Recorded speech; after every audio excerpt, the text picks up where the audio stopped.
Hi friends, ನಿತ್ಯ ಸವಿ ಚಾನಲ್ಗೆ ಸ್ವಾಗತ. ಇವತ್ತು ರುಚಿಯಾಗಿರುವ ಬನ್ ಆಮ್ಲೆಟ್ ಮಾಡ್ತಾಯಿದ್ದೀನಿ. ತುಂಬ ಈಸಿಯಾಗಿ ಮಾಡ್ಬೋದು. ಹೇಗೆ ಮಾಡೋದು, ಏನೆಲ್ಲ ಇಂಗ್ರೀಡಿಯೆಂಟ್ಸ್ ಬೇಕಂತೇಳಿ ನೋಡುವ. ಒಂದು 4 ಮೊಟ್ಟೆ ತೊಗೊಂಡಿದ್ದೀನಿ. ಇದರಲ್ಲಿ 3 ಬನ್ ಆಮ್ಲೆಟ್ ಆಗುತ್ತೆ. 2 ಈರುಳ್ಳಿ ತೊಗೊಂಡಿದ್ದೀನಿ. ಈ ಥರ ಚಿಕ್ಕದಾಗಿ ಕಟ್ ಮಾಡಿಕೊಂಡು ಹಾಕ್ಕೊತಾ ಇದ್ದೀನಿ. ಒಂದು 3 ಹಸಿಮೆಣಸಿನ್ಕಾಯಿ ತೊಗೊಂಡಿದ್ದೀನಿ. ಇದು ಚಿಕ್ಕದಾಗಿ ಕಟ್ ಮಾಡಿ ಹಾಕ್ಕೊತಾ ಇದ್ದೀನಿ.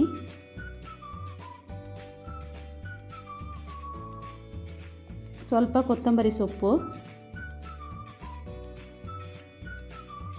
ರುಚಿಗೆ ತಕ್ಕಷ್ಟು ಉಪ್ಪು ಹಾಕ್ಕೊಂಡು ಈಗ ಚೆನ್ನಾಗಿ ಮಿಕ್ಸ್ ಮಾಡ್ಕೋಬೇಕು.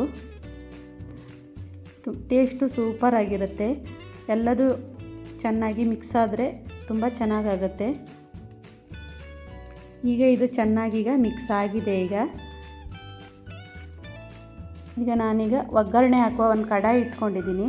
ಇದಕ್ಕೆ 3 ಸ್ಪೂನ್ ಆಗುವಷ್ಟು ಆಯಿಲ್ ಹಾಕ್ಕೊತಾ ಇದ್ದೀನಿ. ಆಯಿಲ್ ಬಿಸಿಯಾದ ನಂತರ ಈಗ ಕಡಾಯಿಗೆ ಹಾಕ್ಕೊತಾ ಇದ್ದೀನಿ.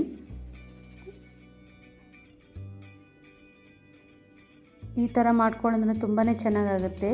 ಈಗ 1 ಚಿಟಿಕೆ ಆಗುವಷ್ಟು ಚಿಲ್ಲಿ ಪೌಡರ್, 1 ಚಿಟಿಕೆ ಆಗುವಷ್ಟು ಪೆಪ್ಪರ್ ಪೌಡರ್.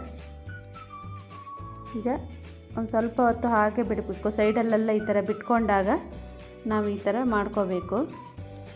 ಎಲ್ಲವೂ ಈಗ ಇದನ್ನು ಉಲ್ಟಾ ಹಾಕಬೇಕು. ಸೈಡೆಲ್ಲ ಈ ಥರ ಮಾಡಿಕೊಂಡು ಉಲ್ಟಾ ಹಾಕ್ಕೋಬೇಕು. ನಿಧಾನವಾಗಿ ಒಂದು ಸ್ಪೂನ್ ಸಹಾಯದಿಂದ ಈ ಥರ ಮಾಡ್ಕೋಬೇಕು. ಈಗ ಇನ್ನೊಂದು ಸೈಡಿಗೆ ಚೆನ್ನಾಗಿ ಬೇಯಬೇಕೀಗ. ಅದರೊಳಗಡೆ ಇರುವ ಈರುಳ್ಳಿ ಎಲ್ಲ ಚೆನ್ನಾಗಿ ಬೆಂದರೆ ತುಂಬ ಚೆನ್ನಾಗಾಗತ್ತೆ. ಈಗ ಸ್ವಲ್ಪ ಆಯಿಲ್ ಹಾಕ್ಕೊತೀನಿ. ಈಗ ಸೈಡಿಗೆ ತುಂಬಾ ಚೆನ್ನಾಗಾಗುತ್ತೆ ಇದು.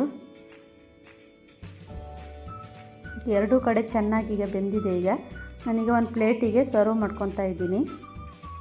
ನೋಡಿ, ಬನ್ ಆಮ್ಲೆಟ್ ರೆಡಿಯಾಗಿದೆ. ನೋಡಿ, ತುಂಬಾ ಚೆನ್ನಾಗಾಗುತ್ತೆ. ನೀವು ಒಂದ್ಸಲ ಇದೇ ಥರ ಟ್ರೈ ಮಾಡಿ. ಇವತ್ತಿನ ಈ ರೆಸಿಪಿ ಇಷ್ಟವಾದರೆ ಲೈಕ್ ಮಾಡಿ, ಸಬ್ಸ್ಕ್ರೈಬ್ ಮಾಡಿ, ಫ್ಯಾಮಿಲಿ ಫ್ರೆಂಡ್ ಜೊತೆ ಶೇರ್ ಮಾಡಿ. Thank you for watching.